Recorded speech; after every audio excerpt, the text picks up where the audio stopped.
At 78 years old, Margaret Ellison learned the hardest thing to survive wasn't losing her husband, it was hearing her own sons argue over who had to keep her.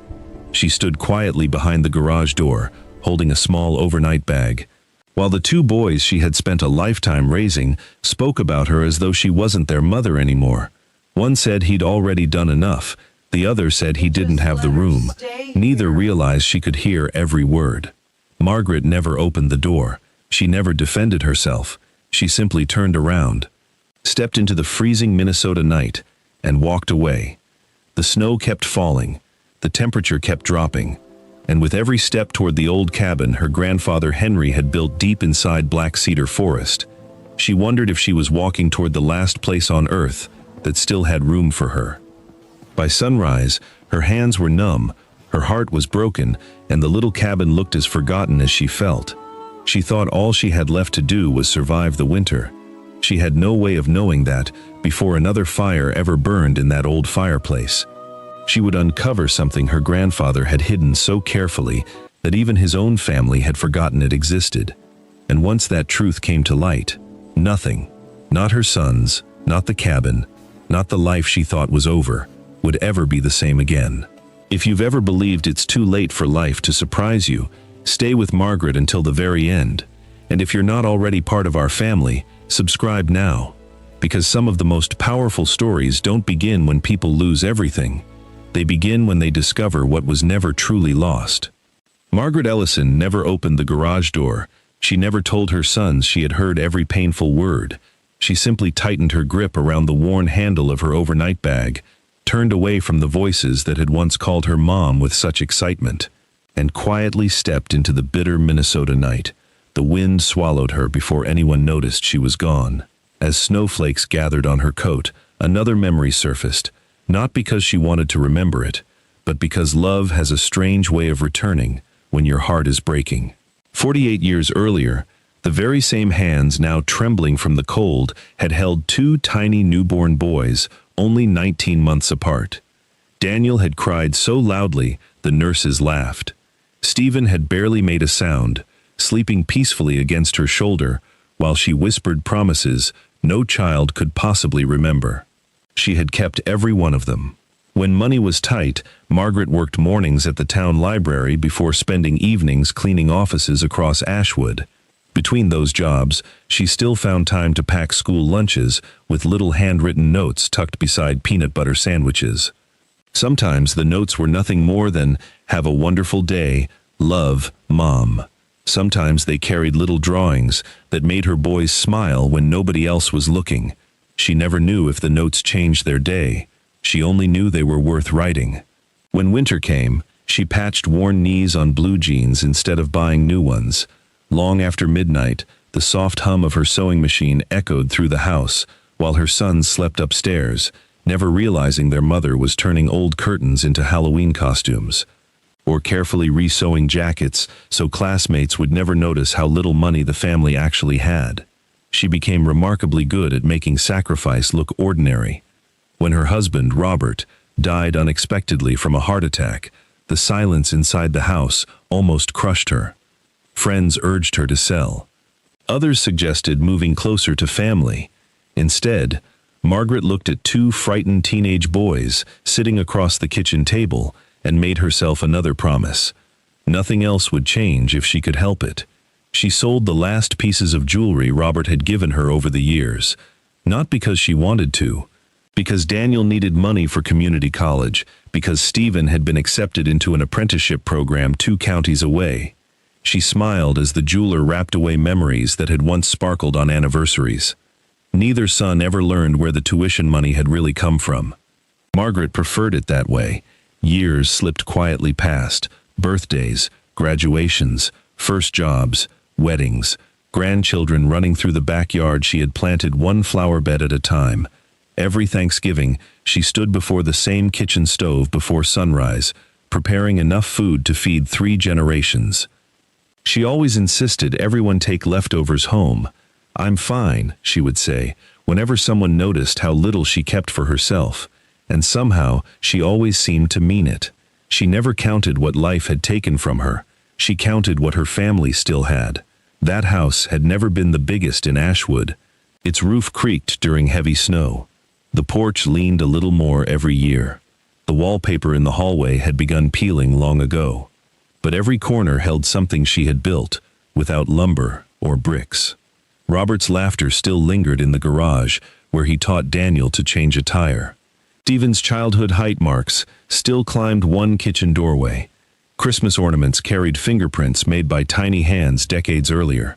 The house wasn't valuable because of the land beneath it. It was valuable because nearly every happy memory Margaret owned lived inside those walls. And now, someone else owned it. The moving truck had already disappeared down the road. The realtor's sign was gone. Fresh tire tracks crossed the driveway where Daniel's pickup had been parked only an hour before. Margaret stood alone at the edge of the property, watching strangers unlock the front door with keys that no longer belonged to her. She didn't cry, not because she wasn't hurting, because grief had settled somewhere deeper than tears could reach. Daniel honestly believed selling the house had been the responsible decision. The repairs had become expensive. The taxes kept increasing. Stephen agreed. Neither man saw himself as cruel. They told themselves their mother deserved less responsibility, less maintenance, less stress. They never stopped to ask whether she deserved less home. The small bedroom prepared for her at Daniel's house had already been cleared out. Not because she had changed her mind. Because the brothers had spent the afternoon quietly arguing over schedules, spare rooms, and who could manage her longer. Margaret hadn't heard hatred. She had heard inconvenience. And somehow, that hurt even more. She looked down at the overnight bag resting beside her boots. Everything she still owned fit inside it. One warm sweater. A framed photograph of Robert tucked carefully between folded clothes. Henry's old brass cabin key, wrapped inside a faded handkerchief her grandfather had given her when she was barely 12 years old. She hadn't thought about that key in years. Black Cedar Forest lay nearly 40 miles away. Most people in Ashwood assumed the old cabin had collapsed decades ago. Others insisted storms had finally carried it away. No one visited anymore. No one talked about it. Margaret closed her fingers around the cold brass key. For the first time since leaving the garage, she realized she still had somewhere left to go. It might have no electricity, no running water, perhaps not even a roof, but it had never asked anything from her except that she remember where it was. She lifted her suitcase once more, turned her back on the only home she had spent nearly half a century building, and began walking toward the bus station before the snow covered the roads completely. Hours later, as the last stretch of forest swallowed the fading daylight, the outline of an old wooden porch slowly emerged through the blowing snow. Margaret stopped beneath the towering pines, barely able to make out the familiar shape waiting ahead. She pressed the brass key tightly against her palm and whispered through trembling lips, "Please, still be standing." The old porch groaned beneath Margaret Ellison's weight, but it didn't give way. For the first time that day, she allowed herself to breathe. The cabin was still standing. Snow had gathered along the porch rails, and one shutter hung crooked from a single rusted hinge. The roof sagged slightly near the back, while faded pine boards carried the gray color that only decades of wind and winter could create. It looked tired, much like the woman standing before it. Margaret slipped Henry's brass key into the old lock. It resisted at first. She gently turned it again. A sharp click echoed through the silent forest. The door opened only a few inches before sticking against the wooden floor. She leaned her shoulder into it. Dust drifted through the cold air as the cabin slowly welcomed her inside. The smell reached her first. Old cedar, cold stone, dry pine. It smelled exactly the way she remembered from childhood. She closed her eyes for a moment. Some places didn't forget the people who loved them. Inside, everything remained almost exactly where Henry had left it. Not untouched, just patiently waiting. A faded rocking chair rested beside the front window. Its woven seat had loosened with age, yet Margaret could still picture her grandfather sitting there after supper, quietly carving pieces of wood while humming hymns she never learned the words to. She ran her fingertips across the worn armrest. A thin line appeared through the dust. It felt less like cleaning, and more like saying hello. The little kitchen was no larger than a pantry. Iron hooks still hung above the cast iron stove. 3 dented enamel mugs rested upside down on an open shelf Henry had built himself. Margaret smiled despite everything. He had always insisted every visitor deserved a hot cup of coffee, even when he barely had enough for himself. One corner of the room held a narrow bookshelf. Most of the books had swollen from years of damp winters: fishing guides, seed catalogs, a Bible with cracked leather binding. Nothing valuable, everything meaningful. She found Henry's old kerosene lantern sitting exactly where he'd always kept it. The glass chimney had turned cloudy, but the handle still felt solid in her hand. She remembered walking behind him through the woods as a little girl, trusting that tiny circle of warm light to lead them home whenever darkness settled over Black Cedar Forest. Back then, she believed Henry knew every tree by name. Now she wondered if he'd simply known how to make people feel safe. Outside, the wind pushed against the cabin walls. Inside, the silence felt different, not empty, protective. Margaret removed her coat and rolled up her sleeves. There was work to do. She swept years of leaves and dirt from the floorboards. She wiped soot from windows until pale winter sunlight finally reached into the room. She folded moth-eaten blankets before carrying them outside to shake away decades of dust. Piece by piece, the cabin began breathing again. So did she. Hours slipped by unnoticed. The loneliness that had followed her from Ashwood slowly loosened its grip. No one here expected anything from her. No one hurried her. No one was deciding where she belonged. For the first time in months, every choice belonged to her. Near the back wall stood a rough wooden walking stick Henry had carved by hand. Tiny notches spiraled from top to bottom. Margaret remembered asking about them when she was 10.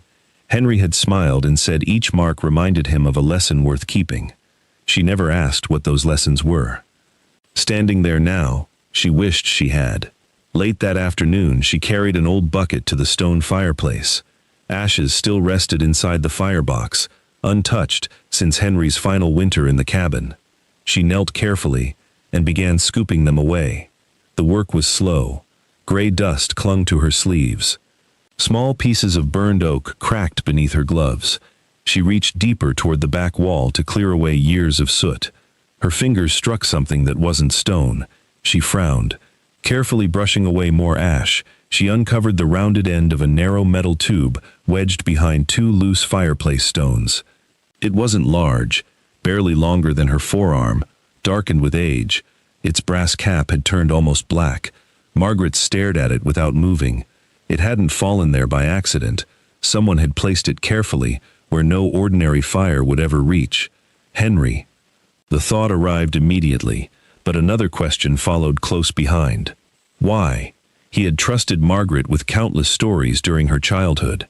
He had shown her hidden fishing holes, secret berry patches, the safest trails through winter woods. If he wanted someone to find this, why hadn't he simply told her?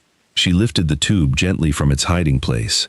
It was heavier than she expected, not because of its size, but because of everything it suddenly seemed to carry. The cabin had never been hiding from the family. It had been keeping something for them. Margaret sat quietly in Henry's old rocking chair, the cold metal tube resting across her lap. Outside, snow continued falling through the towering pines. Inside, only the ticking of an old wall clock broke the silence. She wrapped both hands around the weathered brass cap, took one slow breath, and finally began to open it. The brass cap loosened with a soft scrape. Margaret held her breath as she tilted the tube toward her lap.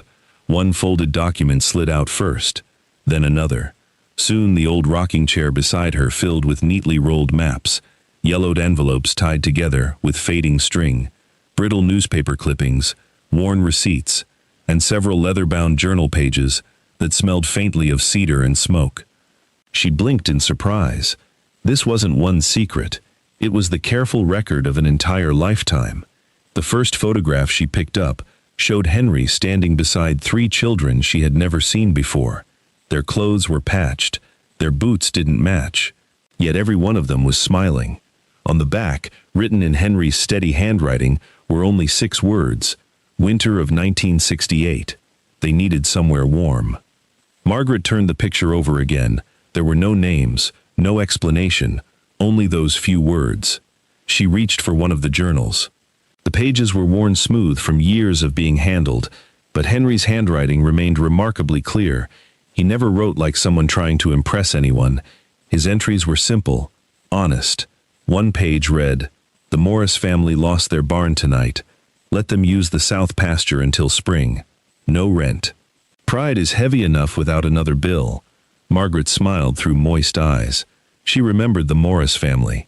She had been too young to understand why they suddenly owned cattle again after one terrible winter. Now, she finally knew. Another page caught her attention. Mrs. Alvarez left bread on the porch again. "I told her she didn't owe me anything. She said people need to repay kindness somehow. I accepted the bread because refusing would have embarrassed her." Margaret laughed softly. That sounded exactly like Henry. He never helped people to be thanked. He helped them because he believed neighbors survived together. Or not at all. One envelope held receipts from a small hardware store in Ashwood. Henry had quietly purchased lumber, nails, and shingles year after year. At first, Margaret assumed they were for the cabin. Then she noticed handwritten notes beside each receipt. Roof for the Jenkins family. Fence repair at the Wilson place. Mrs. Harper wouldn't accept money. Paid the bill directly. He hadn't been fixing his own property. He had been repairing everyone else's, without telling anyone. Margaret looked around the little cabin. The shelves, the table, the rough pine walls. Nothing here suggested a wealthy man had lived inside. Henry had chosen a simple life, not because he lacked opportunity, because every extra dollar seemed to find its way into someone else's hardship. Another journal revealed stories Margaret had never heard. A widow whose heating stove failed during Christmas week. A young couple whose crops had frozen before harvest. A family passing through Black Cedar Forest after their truck broke down in a snowstorm. Henry wrote about each one the same way. Never praising himself. Never expecting recognition. Just recording what happened so he wouldn't forget the people who crossed his path. For years, Margaret had believed she knew her grandfather. She knew the man who taught her how to fish, the man who whittled whistles from fallen branches, the man who always carried peppermints in his coat pocket. But these pages introduced someone even greater, a man whose kindness reached far beyond his own family, a man who quietly protected the dignity of others. As daylight faded, Margaret carefully unfolded one of the larger maps. It showed the cabin, the creek, the old logging trail, and a broad section of surrounding woodland, outlined in dark pencil. Several handwritten notes pointed toward different boundaries. One sentence, written near the bottom corner, made her pause. This part was never included. Leave everything together until someone understands why. Margaret frowned. She spread two more maps beside it. The property lines didn't quite match.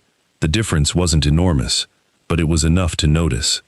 She searched through another bundle until she found several folded legal documents. Some carried official county stamps, others had Henry's handwritten notes tucked beside them. He had circled dates, underlined names, written short reminders in the margins. None of it looked accidental. Henry had been trying to preserve something, but not for himself. She leaned back slowly, letting the papers rest across her knees. If this had only been about land, he could have spoken openly. Instead, he had hidden everything inside the one place he knew would likely remain untouched. Not because the cabin had no value, but because he feared one day people would value only what could be sold. Margaret looked around the quiet room once more. She no longer felt as though she had inherited an old cabin. She felt as though Henry had entrusted her with the final chapter of a story no one else had ever bothered to read. She gathered the maps carefully into neat stacks. Then her eyes settled on one official document bearing the Ashwood County seal. Only one person could tell her whether Henry's notes meant what she thought they did. The question was, after all these years, who still remembered enough to explain them? Morning sunlight filtered through the tall pines, turning the fresh snow into a blanket of glittering white. Margaret stood outside the cabin with Henry's journals tucked safely inside her canvas bag. The forest felt different now. Not because it had changed, because she had. Until yesterday, the cabin had been nothing more than the last place she had left. Now it had become a place filled with unanswered questions, questions she could no longer ignore. She locked the cabin carefully, slipped Henry's brass key into her coat pocket, and made the slow drive back toward Ashwood. The town looked exactly as it always had. The old diner still stood on the corner across from the feed store. The church bell rang on the hour.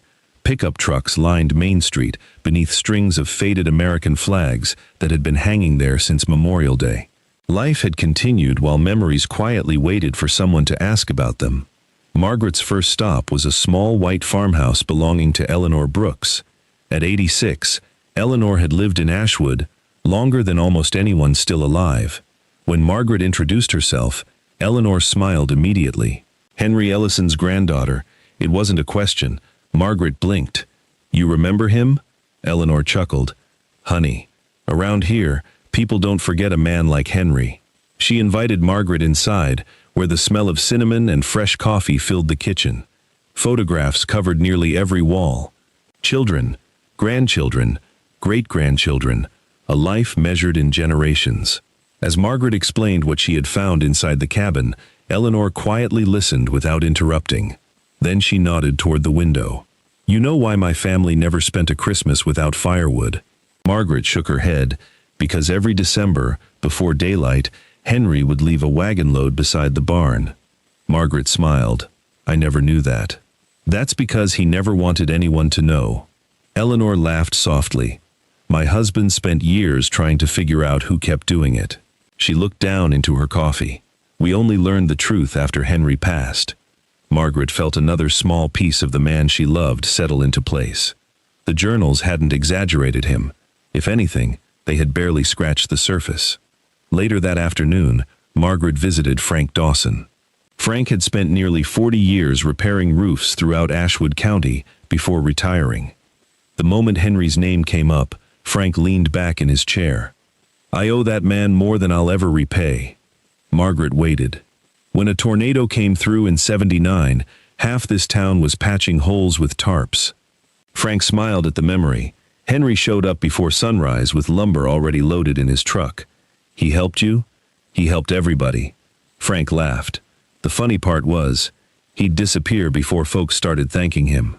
Margaret found herself laughing too. That sounded exactly like Henry. "He used to tell me," Frank continued, "if people remember who fixed the roof, they stop noticing the family living underneath it." The words stayed with her long after she left. Henry hadn't simply repaired buildings. He had protected people's dignity. One conversation after another painted the same picture. Different families, different years, different stories, yet they all described the same man: quiet, reliable, generous, never asking for recognition. By late afternoon, Margaret made one final stop at a modest brick house near the edge of town. Harold Whitaker answered the door using a polished oak cane. Years earlier, Harold had worked as a county surveyor. His memory remained remarkably sharp. When Margaret carefully unfolded one of Henry's maps across Harold's dining room table, he didn't examine the paper first. Instead, he smiled. "I wondered if those maps would ever turn up." Margaret's heartbeat quickened. "You knew about them?" "I knew Henry carried them everywhere." Harold adjusted his glasses before studying the faded boundary lines. "He asked me more questions about those woods than anyone I've ever met." "Why?" Harold looked toward the window for a long moment. He wasn't worried about owning more land. He tapped one weathered finger against the map. He kept saying these woods needed to stay together. Margaret felt a chill unrelated to the winter outside. "He said that?" Harold nodded. "More than once." He looked back at the papers. "I asked him why it mattered." "What did he say?" Harold smiled sadly. "Someday," he quoted quietly, "people will see trees and think lumber. They'll see fields and think profit. But if nobody protects places like this, they'll forget what they're really worth." Margaret didn't speak. Those words sounded less like a prediction and more like a warning. As she carefully rolled the maps back together, she realized something impossible to ignore. Eleanor remembered Henry protecting families. Frank remembered him protecting homes. Harold remembered him talking about protecting the woodland. 3 different people, 3 different decades, 3 separate memories. Yet every story pointed toward the same purpose. Henry had been protecting far more than property. Across town, Daniel sat at his kitchen table while his phone buzzed. A neighbor's name appeared on the screen. The conversation lasted less than 2 minutes. When he ended the call, he remained unusually still. His mother wasn't settling into a new life. She wasn't making peace with what had happened. She was driving around Ashwood, asking questions about Henry, about the cabin, about old property records. Daniel rubbed his forehead. "What are you doing, Mom?" he whispered. To him, the answer seemed obvious. She couldn't let go. He grabbed his truck keys from the counter. If Margaret refused to come home, then he'd go bring her back himself. An hour later, his pickup turned onto the snow-covered road leading toward Black Cedar Forest, completely unaware that the cabin was guarding far more than memories. The sound of tires crunching across frozen gravel reached Margaret before she looked up from the porch. She had spent the morning repairing a loose railing Henry had never gotten around to fixing. Fresh pine boards rested against the wall, and smoke drifted steadily from the chimney. The cabin no longer felt abandoned. It felt lived in. She brushed the sawdust from her hands as Daniel stepped out of his pickup. He looked exhausted. Not angry, just uncertain. For a long moment, neither of them spoke. Daniel's eyes slowly traveled across the property. The snow had been shoveled from the walkway. The porch had been swept clean. A bird feeder hung from a nearby pine, already crowded with chickadees. The flower boxes beneath the front window, empty for years, had been carefully repaired and set back into place, waiting for spring. This wasn't what he had expected. He had imagined a collapsing shack, a frightened mother, a place no one could possibly survive. Instead, he found peace. Margaret smiled gently. "I was wondering when you'd come." Daniel looked away. "I came to take you home." Margaret nodded. "I know." She opened the front door. "Come inside first." The cabin greeted him with warmth instead of cold. A fire crackled quietly inside the stone fireplace, the scent of cedar mixed with fresh coffee. Sunlight spilled through windows that had been scrubbed clean until they almost sparkled. Nothing expensive had been added, nothing modern, yet somehow, everything felt alive. Daniel stood near the doorway without moving. His eyes settled on the photographs arranged across Henry's old mantel. Margaret had carefully cleaned every frame she found tucked away inside old drawers and dusty boxes. There was Henry, standing beside Robert, on the day Daniel was born. Another showed Margaret laughing beside her grandfather while holding a fishing pole nearly taller than she was. One photograph captured 4 generations gathered outside the cabin during a summer picnic decades earlier. Daniel frowned. "I've never seen these." Margaret smiled softly. "They were here all along." He stepped closer. His own childhood face looked back at him from one faded picture. He couldn't remember anyone ever showing it to him. For reasons he couldn't explain, he felt as though he'd forgotten part of his own life. Margaret placed 2 mugs of coffee on the table Henry had built by hand.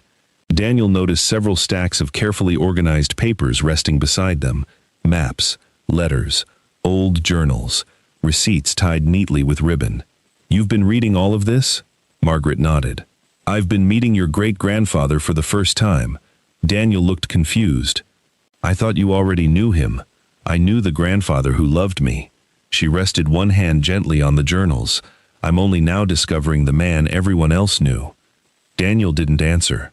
Before he could ask another question, tires rolled slowly into the driveway behind his truck. 2 older neighbors climbed out carrying a cardboard box.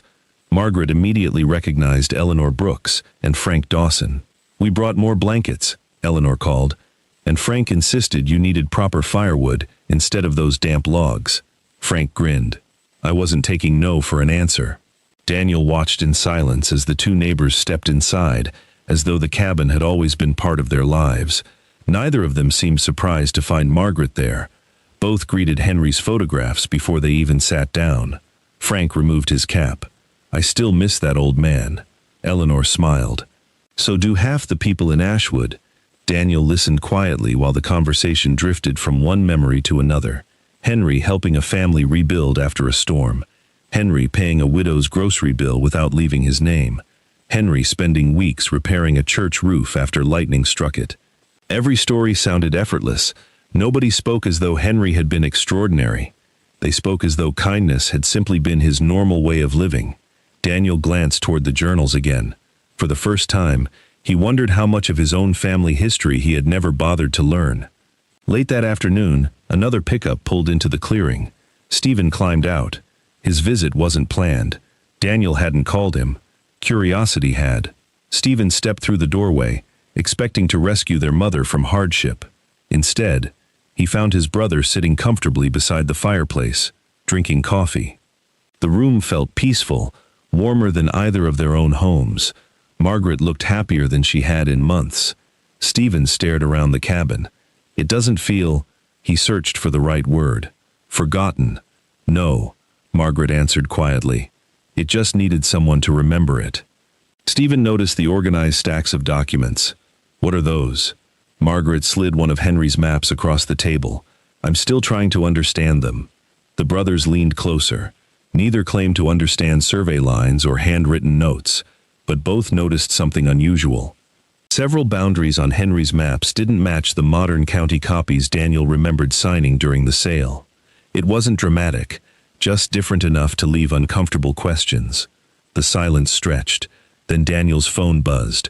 A message from the development company appeared across the screen. Work has been temporarily paused, while older survey records are being reviewed. We'll update all parties once county files are confirmed. Daniel read the message twice. His stomach tightened. The sale hadn't been canceled. Nobody mentioned lawsuits. Nobody accused anyone of wrongdoing. There was simply uncertainty. He slowly looked from the phone to Henry's journals, then toward the peaceful cabin surrounding them. For the first time since selling the family home, Daniel wasn't wondering whether they had made the practical decision. He was wondering whether they had misunderstood everything that truly mattered. The first sound Margaret heard that Saturday morning wasn't the wind moving through the pines, it was a hammer. She looked up from the kettle warming on Henry's old stove and listened again. Another steady tap, then another. She stepped onto the porch. Daniel stood balanced on a ladder beneath the front window, carefully replacing a cracked pane of glass. A toolbox rested in the snow below him, while Stephen knelt nearby, measuring a weathered section of porch flooring that had finally begun to split. Neither brother noticed her at first. Neither announced they had come. Neither asked whether she wanted help. They had simply arrived. Margaret leaned quietly against the porch post. For years she had wished for conversations, explanations, promises. Instead, life had sent her something far more convincing: work. Daniel finished securing the new window before climbing down. He brushed the sawdust from his gloves and finally saw her watching. "I hope you don't mind," he said. Margaret smiled. "I was wondering who was making all that noise." Stephen looked up with a sheepish grin. "The roof over the woodshed leaks. I know. I'm fixing it. I can see that." That was all she said. No lecture, no reminder of everything that had happened, no carefully prepared speech about forgiveness. She simply handed them each a mug of hot coffee. The morning settled into an easy rhythm. Daniel repaired loose shutters that rattled every time winter winds swept across Black Cedar Forest. Stephen climbed onto the roof of the woodshed, replacing warped cedar shingles one careful row at a time. Neither brother rushed, neither checked a watch. Hours slipped past without anyone mentioning the house they had sold. For once, the silence between them didn't feel uncomfortable. It felt honest. Inside the cabin, Margaret opened one of Henry's journals while soup simmered slowly over the stove.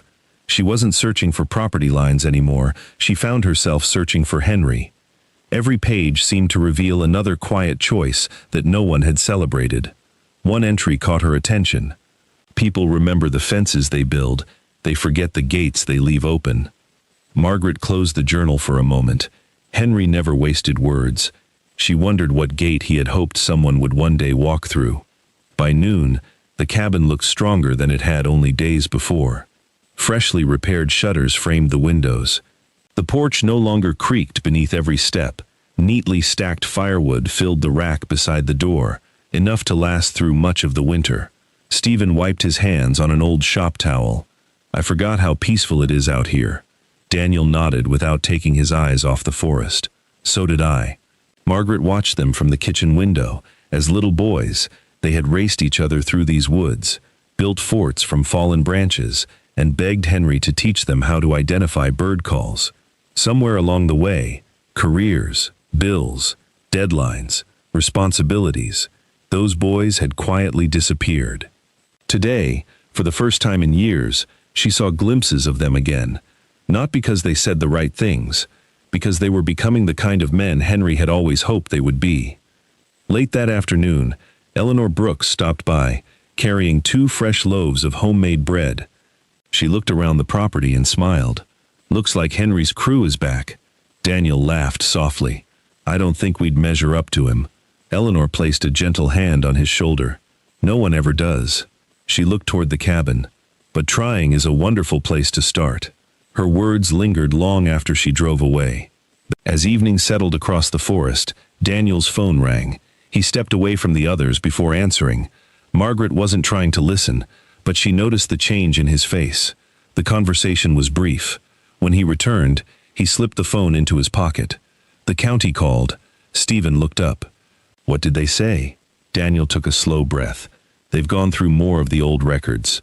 Margaret waited quietly. "They're not saying anyone did anything wrong." He looked toward the journals resting inside the cabin. "But they believe your grandfather's documents deserve a complete historical review." "And the development company?" Stephen asked. "They agreed to wait." Daniel shrugged. "They said it's better to pause now than build first and discover questions later." No one celebrated. That wasn't what mattered anymore. The papers had become something larger than a property question. They had opened a door none of them expected. Daniel looked toward the repaired porch.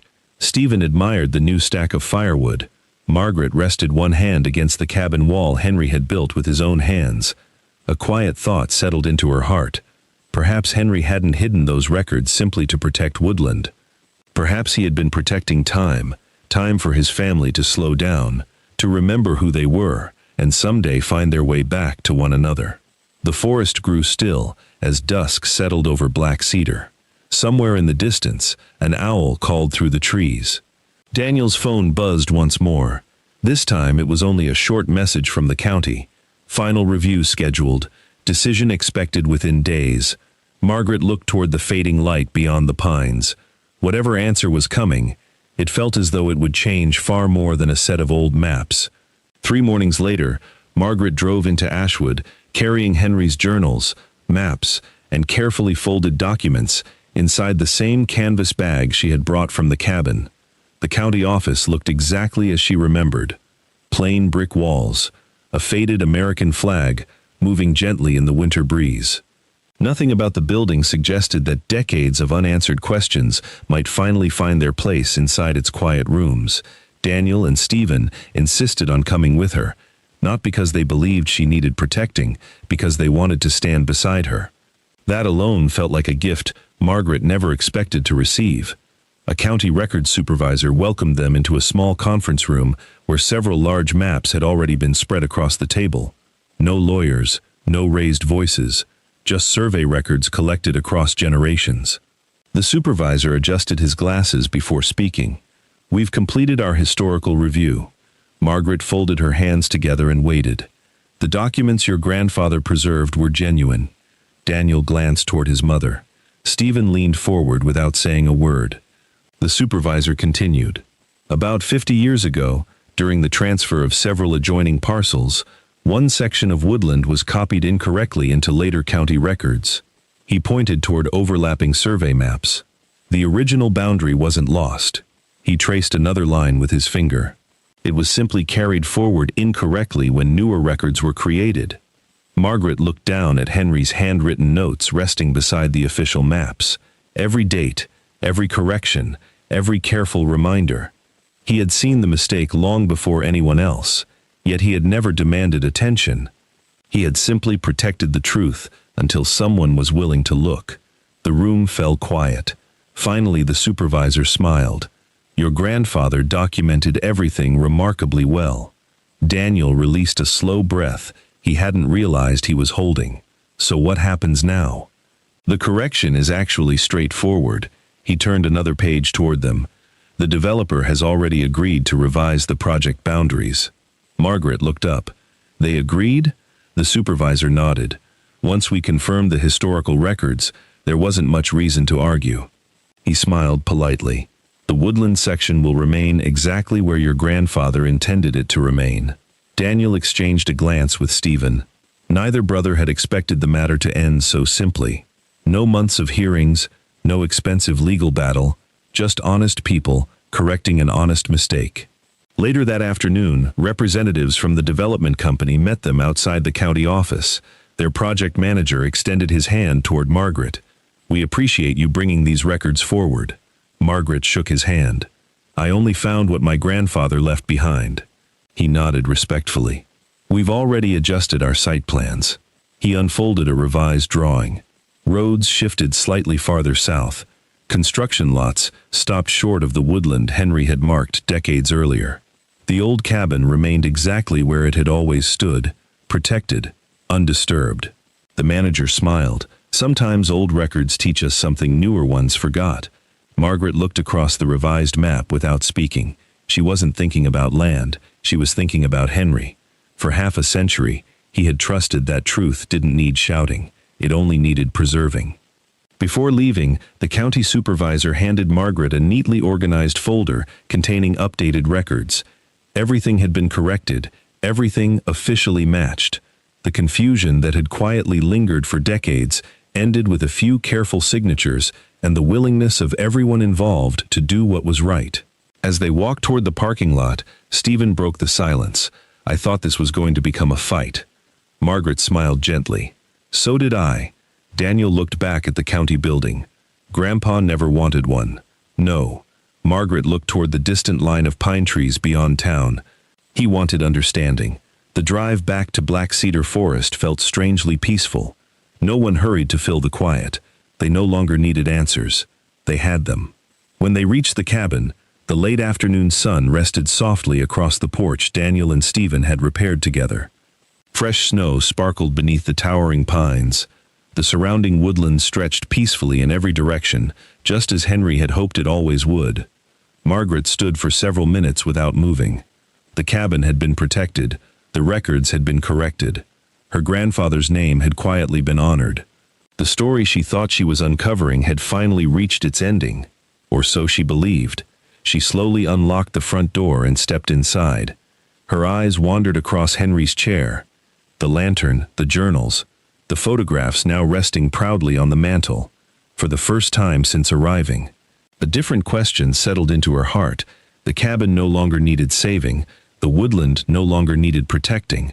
Henry had finished his part long ago.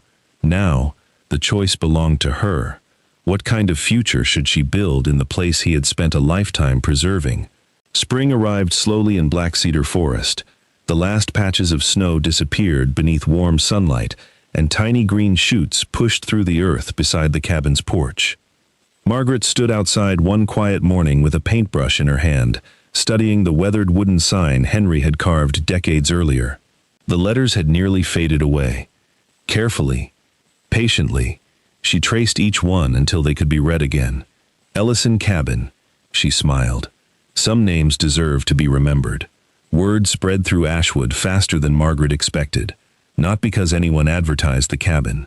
Because neighbors began talking about it the way people talk about places that make them feel welcome. On Saturdays, someone always found a reason to stop by. Sometimes it was Eleanor carrying fresh pies. Sometimes Frank arrived with birdhouses he had built in his workshop. Other times, families simply came to walk the woodland trails Henry had loved. No one needed an invitation. The cabin quietly became the kind of place where everyone belonged. Margaret never tried to turn it into a museum. She wanted it to remain what Henry had always intended. A home. One afternoon, Daniel carried a large cardboard box into the living room. "I found these in our attic," he said. Inside were dozens of forgotten family photographs. Some had been tucked inside old albums. Others were loose, their edges curling after years in storage. Together, Margaret, Daniel, and Stephen spent the afternoon placing them into simple wooden frames. Robert smiling beside a freshly planted apple tree. Little Daniel proudly holding his first fish. Stephen asleep in Henry's lap after a long summer picnic. 3 generations gathered around the cabin porch, long before anyone imagined it would someday need saving. One by one, the walls began telling the family's story again. Children soon discovered the cabin too. Every Sunday afternoon, parents brought sons and daughters into the woods to hear Margaret read from Henry's journals. She never spoke about property lines. She spoke about kindness, about neighbors helping neighbors, about keeping promises when no one was watching. The children listened carefully. Then they asked questions Henry would have loved. Why did he help people he didn't even know? How did he remember everyone's problems? Wasn't he tired?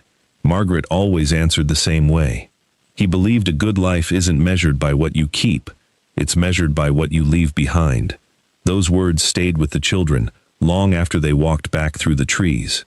Daniel and Stephen became familiar faces at the cabin every weekend. One repaired the old footbridge crossing the creek. The other built sturdy benches beneath the towering pines, where visitors could sit and enjoy the quiet. Neither brother kept track of the hours. Neither expected praise. They simply worked. Margaret noticed something that filled her heart with quiet gratitude. They no longer came because she needed help. They came because they wanted to be there. Because somewhere between Henry's journals, the peaceful woodland, and the little cabin that refused to disappear, they had rediscovered a part of themselves they thought adulthood had taken away. By autumn, the Ellison cabin no longer stood forgotten at the edge of Black Cedar Forest. It had become a place where birthdays were celebrated, neighbors shared meals, children laughed across the porch, and old stories found new listeners. Margaret often sat in Henry's rocking chair at day's end, listening to voices drifting in from outside. The cabin had once sheltered a lonely woman with nowhere else to go. Now, it welcomed an entire community. Then the seasons turned once more. The first snowflakes of winter drifted silently through the towering pines. Margaret stepped onto the porch and watched the forest slowly disappear beneath fresh white snow. It looked almost exactly as it had. On the night she arrived carrying nothing but one small suitcase, never imagining that the place she thought would become her final refuge would instead become the beginning of something far greater. 1 year later, the fire burned exactly where Henry had always intended it to. Its gentle crackling filled the cabin with warmth as orange light danced across the old stone fireplace. Margaret sat quietly in Henry's rocking chair, a knitted blanket resting across her knees. She wasn't alone. She hadn't been for a very long time. Laughter drifted in from the kitchen, where Daniel and Stephen argued, good-naturedly this time, over whose cornbread recipe tasted more like their mother's. The grandchildren laughed every time one of them insisted they were right. Even the disagreement sounded different now. It carried affection instead of distance. Around the long pine table, neighbors passed bowls of homemade stew, fresh bread, and apple pie, from one pair of hands to another. Nobody hurried. Nobody looked at a clock. Outside, another Minnesota winter had wrapped Black Cedar Forest in snow. Inside, the cabin glowed with life. Margaret watched little Emma, her youngest granddaughter, wander toward the fireplace. She crouched carefully beside the stone hearth, studying the weathered bricks with wide, curious eyes. "Grandma," she asked softly, "is this where you found the secret?" The room grew pleasantly quiet. Everyone smiled. Margaret looked at the familiar stones before answering. "I used to think so." Emma tilted her head. "You don't anymore?" Margaret gently shook her head. "No, sweetheart." She looked around the room, at Daniel helping Stephen carry another pot from the stove, at Eleanor laughing with Frank near the window, at children sitting cross-legged on the braided rug while paging through copies of Henry's photographs and journals. Then she returned her eyes to the fireplace. It wasn't hiding treasure. Emma frowned. What was it hiding? Margaret smiled. It was keeping hope safe. The little girl looked confused. Margaret reached out and squeezed her hand. Sometimes people aren't ready for the things that matter most. She glanced toward Henry's journals, resting neatly on the bookshelf Daniel had built earlier that autumn. Your great-great-grandfather understood that. The room remained wonderfully still.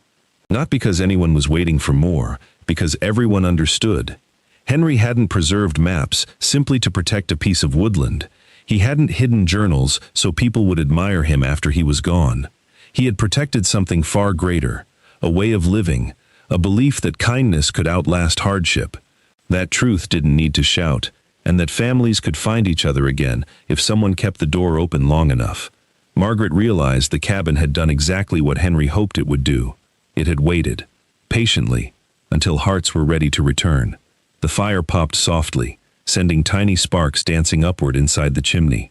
Outside, snow continued falling across the forest. Inside, generations gathered beneath one roof that had almost been forgotten.